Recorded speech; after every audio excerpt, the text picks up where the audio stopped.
mayroong person na hindi ka na kinausap or kinat off niya yung communication ninyo, and sa ngayon is nare-realize niya na mali siya and gusto niyang malaman from you kung open ka pa na kausapin siya sa ngayon dahil marami siyang nare-realize. Alam niya na connected yung mga souls ninyo despite ng distance ninyo,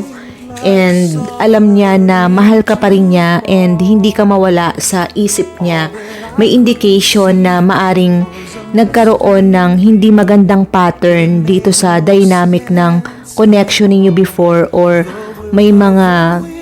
fears and illusions yung taong to, or maaring naging toxic yung relasyon, or yung iba sa inyo maaring nagkaroon ng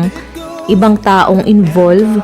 pero certain siya na soulmate ka niya, and na-realize niya yon nung mga time na mag-isa na siya and nag-contemplate siya ng mabuti dito sa connection. May indication din na gagawa pa siya ng solid decision talaga para magkabalikan kayo, and time will come na pareho kayo na maghihil sa kung anumang setback yung nangyari.